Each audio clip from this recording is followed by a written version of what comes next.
Now, when Benny died in 1988, that was when Jack and Ted officially, without interference from Old Man Binion, well, he was gone, officially took over the property of the Horseshoe.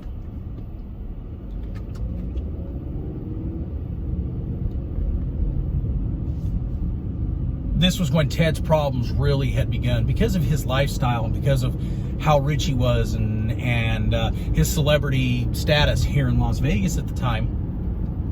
He had developed himself a pretty severe drug habit. His drug of choice was heroin. He didn't inject it like most addicts do. No, his choice was smoking it. It was easier to hide it. He didn't have track marks, and he got relatively the same type of effect. I've never done the drug myself, so I can't really say. But from what I understand, from what doctors and everybody have told me, it may not be as potent, but very similar effects. So heroin was not the only affliction that Binion had.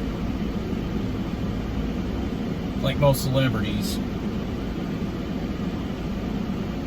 Ted found his way into the drug life pretty standard.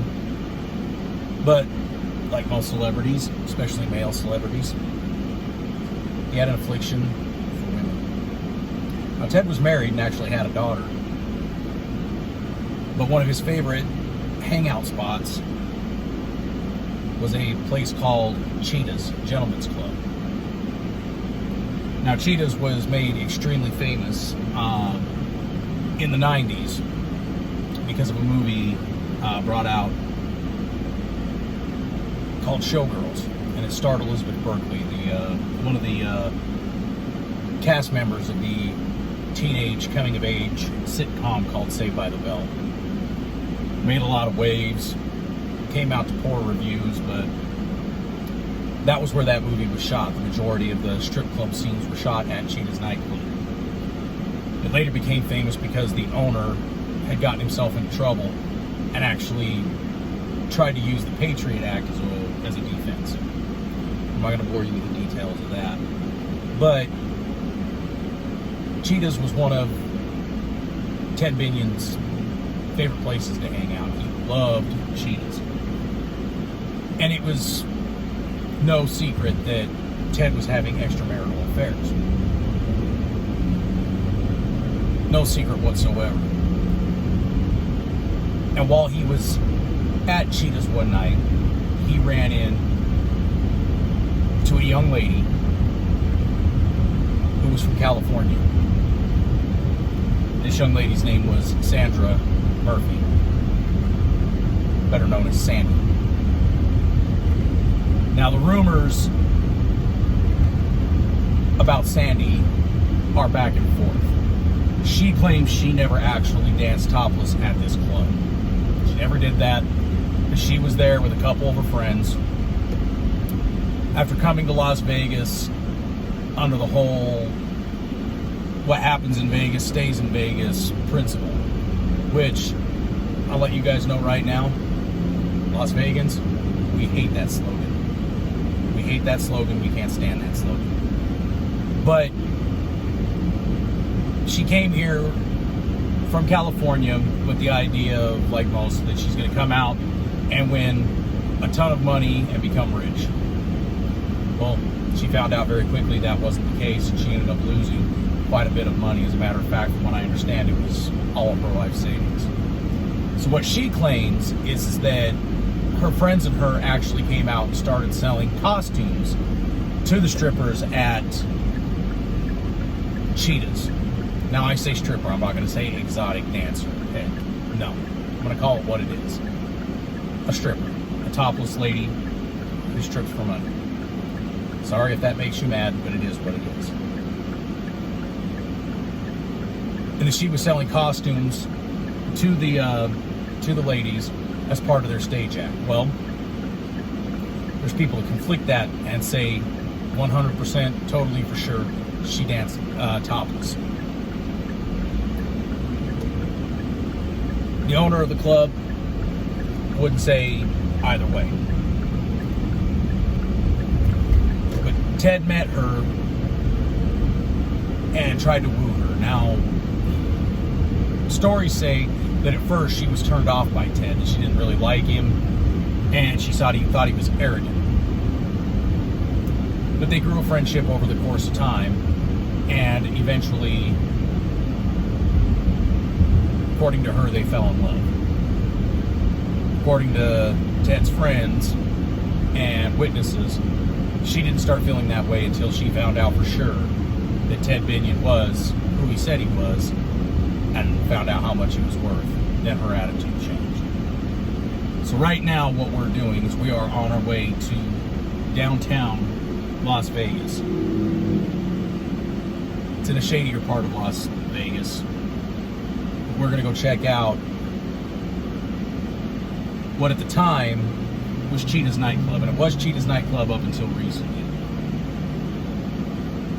When COVID-19, the pandemic, hit, they shut down, like most businesses, and decided they weren't going to reopen. So the business was sold off, and the club is now known as the Library. So that's where we're going to go. We're going to go see where Ted met Sandy Murphy and where that relationship began.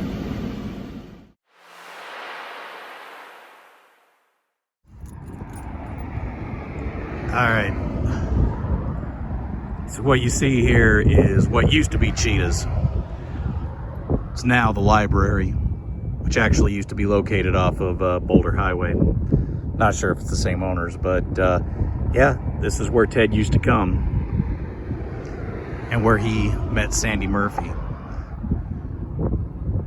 Like I said before, this actually got made very, very famous because of the movie Showgirls. Tell you one thing, I watched that movie, and while it was pretty god-awful, Elizabeth Berkley was an extremely, and still is, an extremely beautiful woman. Definitely a change from the role of the feminist she played on Saved by the Bell.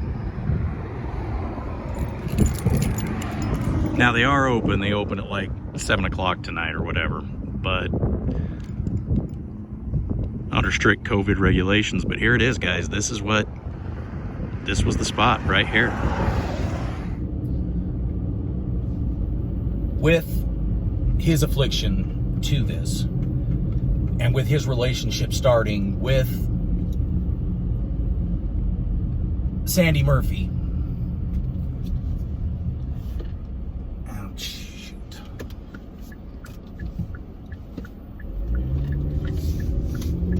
it didn't take long for Ted's wife to figure out what was going on. She was pretty much done with Ted's extramarital affairs and everything that was going on. So she picked up her daughter and they left town. It was just a matter of days later that Ted moved Sandy Murphy into his home.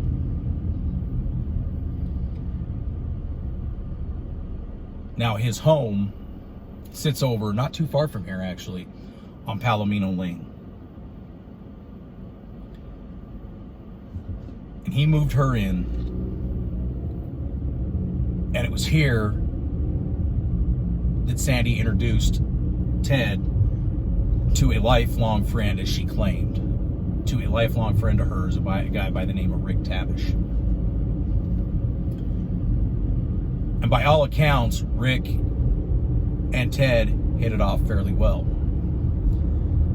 Now again, I'm not sure the logistics or how true this is, but rumor has it was that Rick was actually hired by Ted to build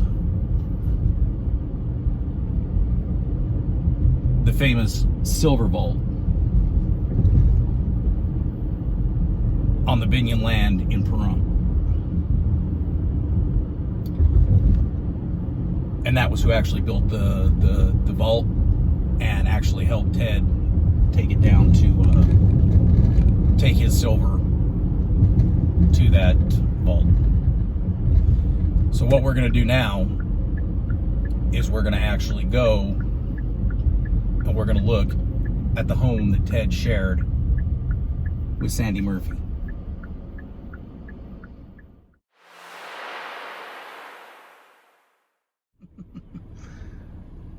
So that right there is the home, former home of Ted Binion, where he ultimately was found dead.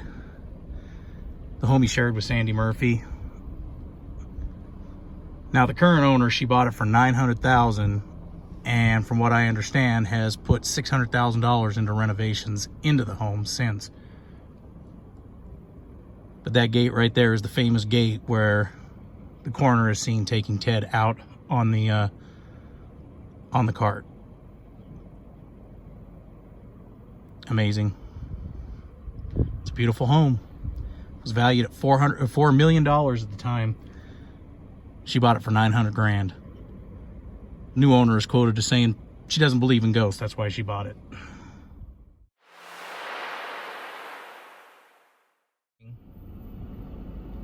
On September 17th of 1998, a frantic 911 phone call came in to the Clark County the Las Vegas Metropolitan Police Department with an irate woman saying that her husband was not breathing, and then simply hung up. 911 emergency. My husband's not breathing. I need someone to come over to the house right away. Hold on for medical, ma'am, all right? Hello? She hung up. She said her husband wasn't breathing. Now, because it was a landline, cell phones were not really major in use at that time, but because it was a cell phone, and because it was a landline, they were able to track it, and they were able to track it back to 2408 Palomino Lane, which was the home of Ted Binion. The person who made the call was Sandy Murphy. It was not her husband, it was her boyfriend. So paramedics arrive on scene, and in the back den area, laying on the floor, they find Ted Binion. He's dead. An empty bottle of Xanax laying to his side, and heroin paraphernalia around the room. Now, Ted's heroin addiction, it was well known. So cops saw it as open and shut. It was either A, forced suicide, or B, accidental overdose. Thing was that they really didn't find anything to the contrary. They found a little bit of discoloration to the lips and a mark on his chest. Other than that, really nothing else. Took him down, did an autopsy, and they found Xanax and heroin in a clump in his stomach. And even though they found it somewhat odd that he would ingest heroin instead of smoking it like he normally did, they brushed it off as nothing more, as an inconsistency, and they moved on with the case.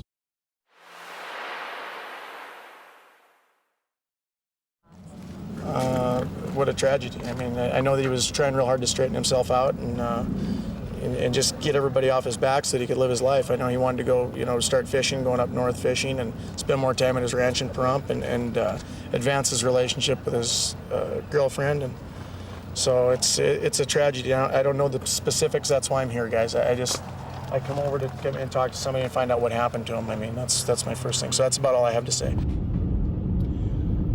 What kickstarted it, the investigation, was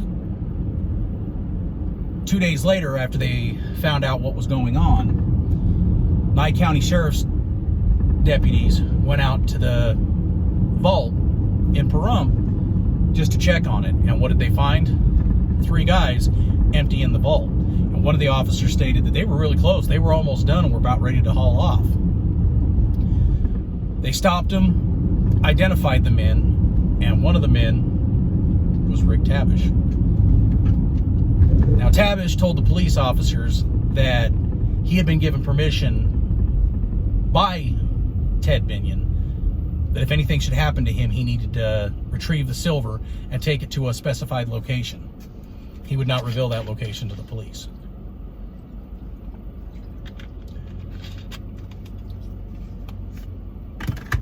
He was arrested for grand larceny along with the 2 other men and taken to the jail. Upon hearing this, the remaining Binion family started to grow suspicious. Now, they already had their suspicions about Sandy to begin with, but But this one was kind of the topper on the cake. So they hired a very renowned pathologist to do his own autopsy. And what he discovered was that he did not believe the amount of Xanax and heroin in the system. While it could have invoked death, they did not believe that it was enough to kill Ted. And he believed that the marks on the mouth and everything indicated suffocation. And he believed that what the mark on his chest came from either Sandy or Rick sitting on his chest to hold him down while the other one smothered him with a pillow. At that point, the cause of death on the death certificate was changed from accidental/overdose to a homicide. Not too long later, Sandy was arrested for her part in the grand theft of the silver out in Pahrump, and it didn't take much longer for the DA to file murder charges on both Tabish and Sandy Murphy. As more and more information came out and more details came out, the cops really started having a major problem with Sandy's demeanor. She didn't appear upset. Shortly after his body was taken away, Sandy was seen with a videographer going through the home and pointing out things she wanted to keep and accusing, very crudely, the Binion family of either planting evidence or taking stuff away. Make sure you get a pile of this. All this stuff, when I left my house, was in the garage and it's all been taken out. These shelves were full and they've all been moved. I opened my piano drawer, I got music in there, I got another pistol in there. I bet they forgot about that one because they weren't smart enough to f***ing look. Here you go. She didn't appear to grieve whatsoever. And shortly after meeting up with Rick and his lawyer, it didn't take very long to see her pinching his butt and smooching on him. And at this point, it was pretty clear that they were having an affair, that they were lovers.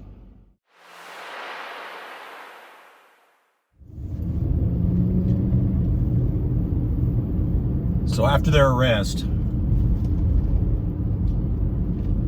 Sandy, and Rick are booked into the jail. Now, amazingly, Sandy is placed on house arrest.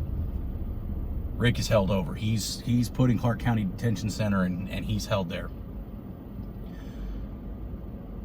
Clark County Detention Center, or as we refer to as CCDC here in Las Vegas. It's not a fun place, I'll tell you that right now. Never experienced myself, never planned to, but I've had friends and even some relatives actually spend some time there, and they've said it is not a fun place to be.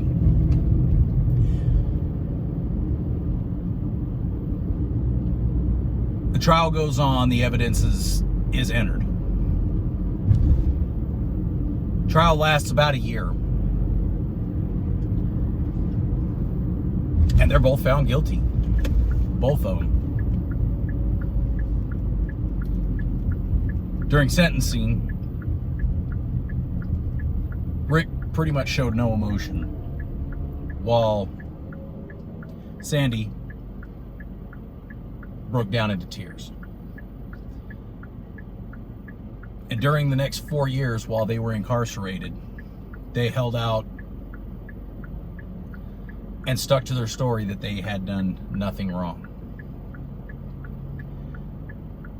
Sandy turned around and accused the Binion family of using their power and their influence to concoct a story that painted her in a bad light. And while she never admitted to the affair, she kind of more or less stated that even if they had an affair, that didn't amount to murder, which I agree with. Just because you're having an affair does not mean that you're going to commit murder. And after 4 years, Sandy and Rick both are granted a new trial. They go to trial together,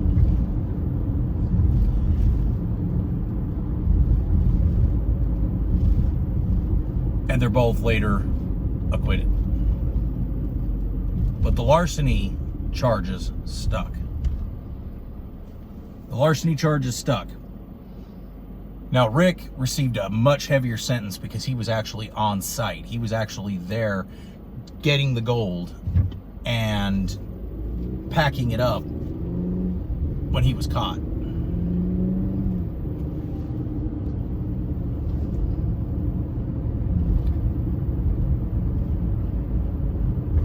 Sandy, there was really nothing tying her to it, but she was still found guilty of it. And because of the 4 years that she had already served, as well as the house arrest, she was almost immediately released.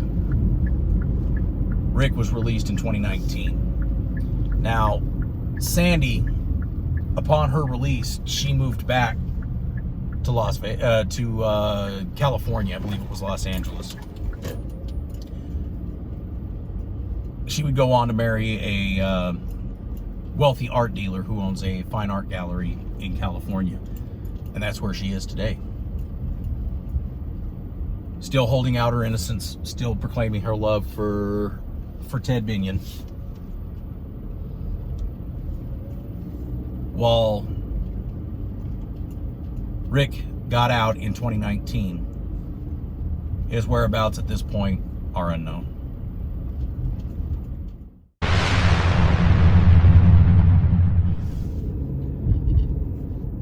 So that's it, guys. That's a condensed version of the story of Ted Binion and the Binion legacy here in Las Vegas.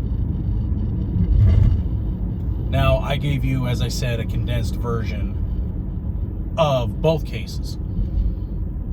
Both the plot to kidnap, ransom, and kill Ted Binion, as well as his death nearly 40 years later.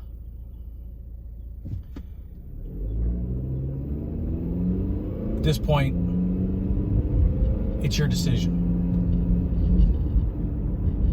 Did Sandy Murphy and Rick Tabish murder Ted Binion in cold blood for his silver and his fortune?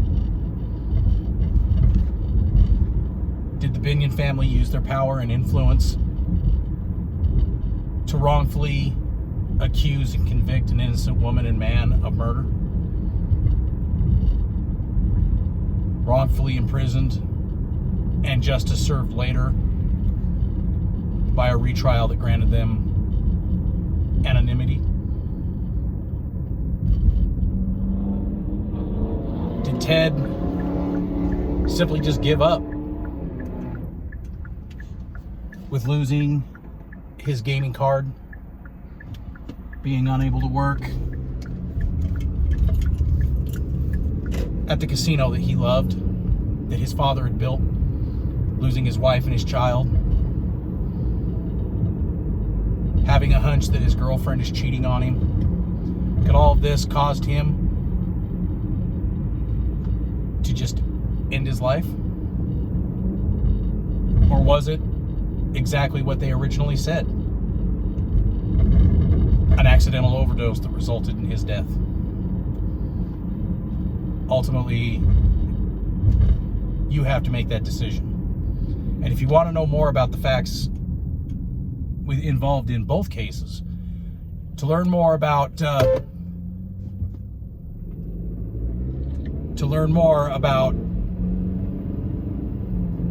the kidnapping plot, there's a wonderful website you can go to called mayheminthedesert.com. Wonderful website, and it actually details a lot further the case of Marvin Shoemate and his death by Benny Binion. And there's a lot to it. So I urge you to check that out.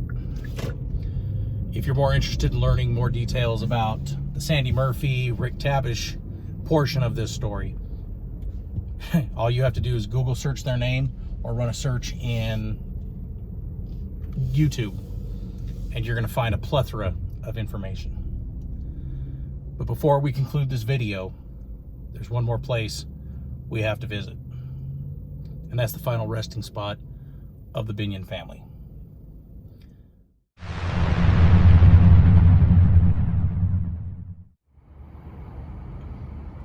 So that right there is the Chapel of Eternal Peace. That's where the Binion family lies in state. Now, like I said, it's been locked and we can't get in there. But I do have a buddy that says that he has a way of getting in there. So hopefully in the future, I'll be able to actually go in and get video. But that's it, guys. That's where they lay. Just inside that door and to the left. Just past that set right over there. Now, I don't want to stay here very long because they do have people walking around. That's it. Hopefully one day I'll be able to get in there.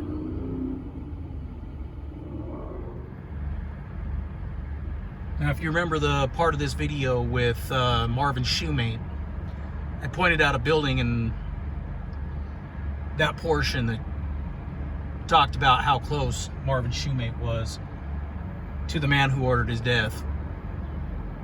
And that's Benny Binion. Well, that building right there is the same building that I show in that video when I pan over. That's Anderson Dairy. Benny is buried right there in that building straight ahead of us. Now, I attempted to plot this on the map and show you exactly how close it was, but it only takes me up to the street and then to the right. But using a map and the gilded lines that we can use, using grid squares like we did in the military, based off a real-time map, it's approximately 720 feet from Marvin's shoemate to Benny's crypt. That's crazy.